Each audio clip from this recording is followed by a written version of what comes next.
चलो बच्चों, आज हमारा नेक्स्ट सब्जेक्ट फिलॉसफी जो है स्टार्ट होने लगा है। पहले हम जो है एक जनरल ओवरव्यू करेंगे कि आज हमने जो फर्स्ट क्लास है उसमें क्या टेकअप करेंगे। पहले हम देखेंगे कि फिलॉसफी की बेसिक इन्फॉर्मेशन, देन हम सिलेबस देखेंगे पीपीएससी का, क्योंकि फिलॉसफी हम पीएमएस के लिए पढ़ रहे हैं। पीपीएससी का सिलेबस देखेंगे, फिर हम देखेंगे कि हमने पास पेपर्स कैसे एनालाइज कर रहे हैं, पास पेपर को वो कैसे देते हैं और सिलेबस से क्या चीज़ें वो किस तरीके से टेकअप करता है। फिर हम देखेंगे फिलॉसफी क्यों हमारे लिए इंपॉर्टेंट है और टैकल कैसे कर सकते हैं फिलॉसफी को। उसके बाद सोर्सेज देखेंगे, बेसिक कॉन्सेप्ट, स्कोप, और उसके बाद value and nature of philosophy. तो this is the syllabus. PMS के अंदर जो हमारा फिलॉसफी है वो 200 मार्क्स का है। पहले जो था ये सीएसएस के अंदर भी 200 मार्क्स का था, लेकिन आफ्टर 2016 जो 2015 में सिलेबस रिवाइज हुआ, फिर इसको 100 मार्क्स तक कन्फाइन कर दिया गया। अब पीएमएस के अंदर हम जब बात करते हैं तो paper 1 is about the western philosophers and paper 2 is about the Muslim philosophers. ठीक है, वेस्टर्न फिलोसफर्स के अंदर हमने क्या पढ़ना है? Always start from the Plato and Aristotle. These are the Greek ancient philosophers. यहां से हमने पढ़ना है उनकी metaphysics, theory of knowledge and theory of state. ये 3 थ्योरीज पढ़नी है उनकी। इसी तरह अरिस्टोटल की भी metaphysics, theory of knowledge, theory of state नहीं, यहाँ पे अब हमने थ्योरी ऑफ लॉजिक पढ़नी है उसकी। ठीक है, और इस थ्योरी ऑफ लॉजिक की वजह से ही अरिस्टोटल को फादर ऑफ फिलोसफी या पॉलिटिकल साइंस कहा जाता है।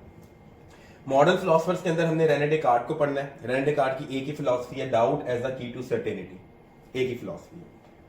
स्पिनोजा का पढ़ना है, स्पिनोजा के डॉक्ट्राइन ऑफ सब्सटेंस और एथिक्स। ये 2 चीजें पढ़नी है कि एथिक्स क्या है, एथिक्स के ऊपर स्पिनोजा ने क्या कहा, और डॉक्ट्राइन ऑफ सब्सटेंस के सब्सटेंस क्या होता है इसके ऊपर इसने क्या बात की। फिर हमने जॉन लॉक, ठीक है, यहां पे हमने लेकिन जॉन लॉक की सोशल कॉन्ट्रैक्ट नहीं, रिप्रेजेंटेटिव रियलिज्म को पढ़ना। रिप्रेजेंटेटिव रियलिज्म, ये फिलोसफीज के नाम है इनके। उसके बाद हमने बर्कले, सब्जेक्टिव आइडियलिज्म। अब ये सारे ना पेयर में चल रहे हैं, अरिस्टोटल और प्लेटो का पेयर है। ठीक है, उसके बाद पेयर है डेकार्ट और स्पिनोजा का, क्योंकि उसने सब्सटेंस के ऊपर बात की, उसने सर्टेनिटी के ऊपर बात की, यानी कि आइडिया के ऊपर बात की। आपका लॉक और बर्कले का पेयर है। ठीक है, ये बात करता है रिप्रेजेंटेटिव रियलिज्म के ऊपर, ठीक है, और ये बात करता है सब्जेक्टिव आइडियलिज्म के ऊपर। बोथ आर डिफरेंट, कंट्रास्ट है एक दूसरे का बिल्कुल ही। उसके बाद आगे चले तो कांट, कांट का जो है ट्रांसेंडेंटल आइडियलिज्म, ये उन दोनों ऊपर वाले फिलोसफर्स को जो है रिफ्यूट करता है। फिर हमारा हेगल आ जाता है, डायलेक्टिकल मेथड जो हमने पॉलिटिकल साइंस के अंदर पढ़ा, यहाँ पे ओवरलैप करता है। Absolute idealism same is the case of the political science, ये इसका वही कॉन्सेप्ट है जो हम पॉलिटिकल साइंस में पढ़ते हैं हेगल का। फिर आता है नीत्शे, यहाँ पे मेरा ये फेवरेट है। तो नीत्शे कहता है सुपरमैन, ठीक है, सुपरमैन का कॉन्सेप्ट उसमें देखना, विल टू पावर उसका कॉन्सेप्ट देखेंगे, how a man is a Superman. उसके बाद हम कंटेम्परेरी फिलोसफर्स के अंदर आ जाते हैं, जिसके अंदर हमारे पास सबसे पहले एग्जिस्टेंशियलिज्म है बाय जीन पॉल सार्थरे। ठीक है, इसको हम बहुत ज्यादा फोकस में रखेंगे, क्योंकि मैंने आपको पॉलिटिकल साइंस में भी बताया था और फिलोसफी का भी यही रूल है कि हम उस फिलोसफर के ऊपर हमारा जो कोर्स है या हमारा जो एग्जामिनर है वो ज्यादा फोकस करता है जिसकी फिलोसफी प्रूव हो चुकी है बाय रिपीटेटिव एक्सपेरिमेंट्स के लिए ठीक है, ये बात हो सकती है, तो उसको वो ज्यादा फोकस में रखता है। और यहाँ पर हमारे पास जो निश्चय तक के मामला हैं, ये सारे हमारे पास एक्सपेरिमेंटली, थियोरेटिकली, प्रैक्टिकली एक्सपेरिमेंट हो चुके हैं दुनिया के अंदर।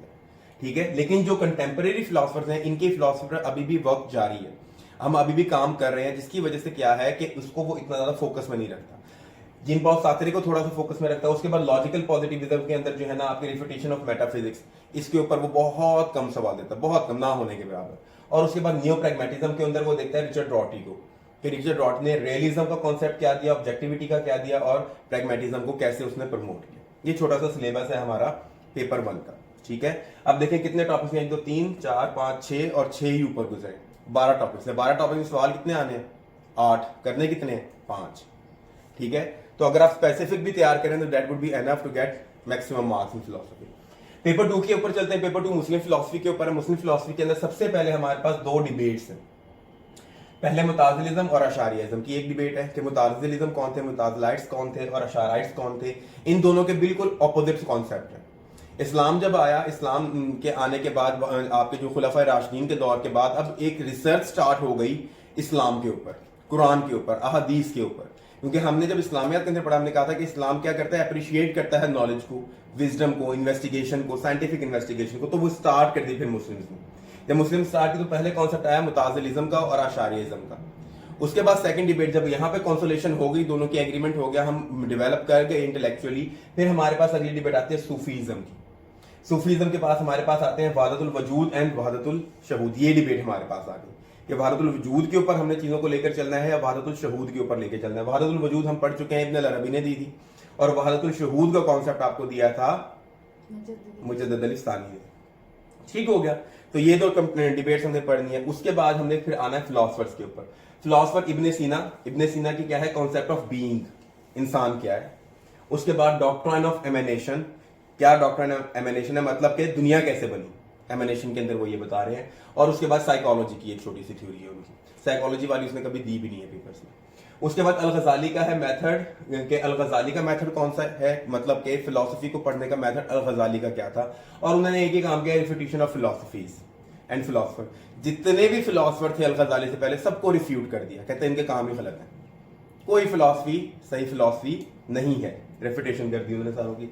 रुश्ताब आए, उन्होंने reconciliation between philosophy and religion, उन्होंने रिकंसाइल किया, क्योंकि अल-गज़ाली ने कहा कि religion has nothing to do with the philosophy. लेकिन इब्न रुश्द ने आके क्या किया, रिफ्यूट किया अल-गज़ाली को। यहां पे हम कहते हैं refutation of the refutation of philosophers. क्या इब्न रुश्द ने अल-गज़ाली को भी रिफ्यूट कर दिया कि आपने जो क्रिटिक की है जितने भी फिलोसफर थे उनके ऊपर, तो वो क्रिटिक आपकी सारी की सारी ऑब्सोलीट है, आउटडेटेड है, that is not how thing works. और उसने रिकंसाइल करने की कोशिश की फिलोसफी को आपके रिलीजन के साथ। ठीक है, एंड नेक्स्ट हमारा इब्न खल्दून, कांसेप्ट ऑफ हिस्ट्री, वो rise and fall of Nations. और उसके बाद रेफ्यूटेशन ऑफ मेटाफिजिक्स, कि उन्होंने मेटाफिजिक्स को कैसे रिफ्यूट किया। उसके बाद हमारे कंटेम्प्रेरी फिलोसफर आ जाते हैं आपके शाह वलीउल्लाह, उनकी मेटाफिजिक्स और सोशल फिलोसफी। अब शाह वलीउल्लाह ने क्या किया था, मुजद्दिद अली सानी के बाद वहदतुल वजूद और वहदतुल शहूद को रिकंसाइल किया था आपस में। जब रिकंसाइल किया आपस में, तो यहाँ पे हमारे पास मेटाफिजिक्स आ गई और सोशल फिलोसफी आ गई। उसके बाद सर सैयद अहमद खान की God, what is God, man and universe, concept of religion and ethics, ये बिल्कुल छोटे छोटे से पॉइंट्स हैं और ये बहुत कम उसने एक का दो का दफा जो है पेपर्स में दिए हैं पीएमएस के अंदर, इसके अलावा उसने नहीं दिया, क्योंकि हमारे पास इसके ऊपर हमने इन्वेस्टिगेशन ही नहीं की। इल्लामा इकबाल को वो देते हैं कि what is epistemology, doctrine of ego को ज्यादा फोकस में रखता है, खुद ही का जो कॉन्सेप्ट है इल्लामा इकबाल का। और उसके बाद कांसेप्ट ऑफ इज्तिहाद, जिसके अंदर मैंने आपको कहा था एक छोटी सी बुक है इनकी, reconstruction of religious thought in Islam, वो ही सारी आपकी कॉन्सेप्ट ऑफ इज्तिहाद बताती है। इज्तिहाद क्या है, कब बंद हुआ, कैसे रिवाइव कर सकते हैं, और जो मुज्तहिद है जो इज्तिहाद करता है उसकी क्या कैरेक्टरिस्टिक्स होनी चाहिए। उसके बाद हमारे पास कंटेम्परेरी डिबेट्स है, these are not philosophies, these are debates. Debates क्या है कि रिलीजियस मॉडर्निज्म क्या होती है, रिलीजियसली मॉडर्निज्म क्या होती है। उसके बाद रिलीजियस फंडामेंटलिज्म क्या होती है। हम अक्सर बात यूज करते हैं कि they are religiously fundamental, what are that, हम इससे मतलब क्या ले रहे हैं। और लास्ट है इस्लामाइजेशन ऑफ नॉलेज, कि नॉलेज की इस्लामाइजेशन, नॉलेज को इस्लाम या इस्लाम को नॉलेज में कैसे हम क्लब अप कर सकते हैं। These are the contemporary debates and this is your syllabus.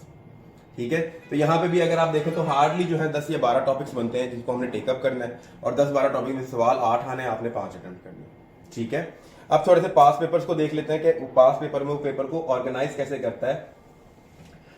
Paper 1, अच्छा, define philosophy and justify it's value in the modern times, basic concept जो आज हम पढ़ेंगे। फिलोसफी को डिफाइन कर दें और उसकी मॉडर्न टाइम्स के अंदर, आज के दौर के अंदर वैल्यू क्या है, क्या उसका स्कोप है, वैल्यू के अंदर उसका स्कोप और उसकी नेचर आ जाती है, वो चीजें हम पढ़ेंगे। उसके बाद आपकी आ जाती है expound and critically examine Plato's theory of knowledge. सीधी सा उसने सवाल उठा के दिया, जो थ्योरी ऑफ नॉलेज आप पढ़ोगे उसके ऊपर क्या करना है, एक्सपाउंड करना है, उसको एक्सप्लेन करना है और क्रिटिकली एग्जामिन करना है, उसमें फॉल्ट्स क्या है, क्रिटिक करनी है उसके ऊपर। Next, why is Descartes method of doubt important in achieving certainty in philosophy. मैंने कहा था एक ही फिलोसफी है डेकार्ट की, doubt as the key to certainty, वो ही उसने उठा के पूछ लिया कि व्हाट इज दैट। फिर does Locke believe that second qualities are intrinsic features of bodies? If so, how do they differ from primary qualities? आपकी रिप्रेजेंटेटिव रियलिज्म मैंने आपको बताई थी लॉ की, और वो प्राइमरी और सेकेंडरी क्वालिटीज के ऊपर डिबेट करता है, वही उससे सवाल पूछेगा। आगे चलते हैं, expound and assess Berkeley's argument for subjective idealism, सीधा सीधा सवाल। उसके बाद Hume empiricism lead to scepticism explain, Hume को उसने पूछ लिया। फिर describe and critically evaluate Kant's explanation of the possibility of synthetic a priori knowledge. ठीक है, ये उसकी ग्रीक वर्ड्स है, उसकी फिलोसफी सिंपल उठा के उसने आपके कांट को पूछ लिया। How did logical positivist refute metaphysics on linguistic grounds. अभी उसने कंटेम्परेरी डिबेट में जो हमने रॉटी का पढ़ा था, रिचर्ड रॉटी, उसकी डिबेट पूछ ली। And last, write a short note to tabula rasa, John Locke, Nietzsche superman and Hegel's dialectical method. ठीक है, तो इनमें से आपने कितने सवाल करने हैं, 5। पेपर 1। पेपर 2 को थोड़ा सा विजुअलाइज कर लेते हैं, थोड़ा क्लियर वाला खोल लेता हूँ, इजी रह जाएगा। ये पेपर 2 है आपका, state and examine the position of Mutazilites as rationalists, especially in respect to their ethical views. अपने ethical views के अंदर मुताज़िलिज़्म के ऊपर उन्होंने सवाल पूछ लिया. Next, critically analyze Ash'ariya's position in divine attributes. एक डिबेट से 2 सवाल. उसके बाद state and explain the doctrine of Sufism. Sufism के characteristics बता दो, कब originate हुई, कब कब उसके कैसे कैसे चीजें लेकर चली. Sufism. How does Al-Ghazali refute the Muslim philosopher regarding their views on the creation of world? अब हमने कहा था refutation of philosophers है, तो उसने मुस्लिम philosophers को कैसे refute किया वो हमने बता दिया. उसके बाद explain Ibn Sina's concept of mind, how according to him is mind related to body, mind and body. Theory of being हमने कहा था Ibn Sina की हमने पढ़नी है. Discuss the main contributions of Ibn Khaldun in the field of history, rise and fall of nation. ठीक है. Then Sir Sayyid Ahmad Khan is a rational supernaturalist. Elaborate and discuss. Next, critically examine Iqbal's concept of self. खुद ही का जो concept है इकबाल का वो explain कर दें. State and examine Shah Waliullah's social philosophy. Shah Waliullah की social philosophy, society को कैसा होना चाहिए वो सारी वो हम पाक अफेयर में भी पढ़ चुके हैं. उसके अलावा हम recently political science में भी पढ़ चुके हैं. वही अब टॉपिक आपका इधर भी ओवरलैप हो रहा है. And what is religious fundamentalism and how it is impacting the contemporary world. Simple is that. कोई सिलेबस से बाहर उसने सवाल नहीं पूछा. सिंपल चीजें जो सिलेबस में दी हुई हैं उन्हीं को उठा के पूछ लिया. उसी सिलेबस को तैयार करें, पेट हेडिंग्स हैं उनको कंसेप्चुअली अंडरस्टैंड करें, वो लेके आ जाए, आपको नंबर मिल जाए. ठीक है. ये बाकी भी मैं स्लाइड भेज दूंगा, आप पास पेपर को देख लीजिएगा. कंसेप्ट यही है कि वो कभी भी आपके सिलेबस से बाहर आपको सवाल नहीं देता. चलें, अब आगे क्या है कि हम देखते हैं कि हाउ टू टैकल फिलॉसफी. सबसे पहले आपने जब पढ़ा रहा होऊंगा साथ साथ पढ़ना है. ये फिलॉसफी के साथ आपने ज्यादती अब नहीं करनी. पॉलिटिकल साइंस वो सब्जेक्ट था जो आपने पहले पढ़ा हुआ था, आप उसको थोड़ा सा बैक स्टेप पे भी ले गए, डजंट मैटर. कॉन्सेप्ट्स हैं, इसको साथ साथ पढ़ना है. तो साथ साथ पढ़ के cover course comprehensively and from books and YouTube. Books में भी आप ठीक है. And last attempt past paper, वो हम टेस्ट जो है ड्यूरिंग सेशन भी आपके कंडक्ट करवा लेंगे और उसके बाद मॉक देके you will be ready for your PMS exams. Sources ये 2 आपने लेनी है. फिलॉसफी बाय मोहम्मद असलम चौधरी, ये बुक क्लास में लेनी है, बिकॉज सिंपल है और जितने भी कोर्स कंटेंट्स हैं उनके ऊपर सारा मटेरियल आपको मिल जाएगा. ये आपकी लोकल बुक है. उसके बाद अगर आप इंटरनेशनल ऑथर की लें तो वो मेरे पास पीडीएफ में है, मैं आपको सेंड कर दूंगा. सोक्रेटिस टू सात्रे है बाय सैमुअल एनॉक की. ये आपने बुक लेनी है, मार्केट में नहीं मिली. जिसको चाहिए वो मैं आपको ग्रुप में भी शेयर कर दूंगा, और बाकी जिसको चाहिए तो वो इनबॉक्स करके मुझसे बुक ले ले. वहां से आपने इसको पढ़ना है, लेकिन उससे निशान लगवा ले कि क्या क्या पढ़ना है, क्योंकि उसमें सोक्रेटिस सारे हर फिलोसफर के ऊपर पूरा डिटेल जो मटेरियल है लिखा हुआ. लेकिन हमने उसमें से अपने कोर्स के साथ जो ओवरलैप करता है सिर्फ और सिर्फ वो पढ़ना है. ठीक है, करें स्टार्ट. तो जो है आइडिया हो गया होगा कि फिलोसफी क्या है. एक छोटा सा सब्जेक्ट है, लिमिटेड उसका कोर्स कंटेंट है, और उसी कोर्स कंटेंट में से उसमें सवाल देंगे. अब उन सवालों को हमने कैसे टेकअप करना है वो हम साथ साथ प्रैक्टिस करते रहेंगे. और अब हम देखते हैं कि फिलोसफी बेसिकली होती क्या है. क्या होती है फिलॉसफी तहरीम? जब फिलॉसफी का वर्ड जहन में आता है क्या जहन में आता है? किसी चीज के बारे में नॉलेज. किसी चीज के बारे में नॉलेज. मुबशिर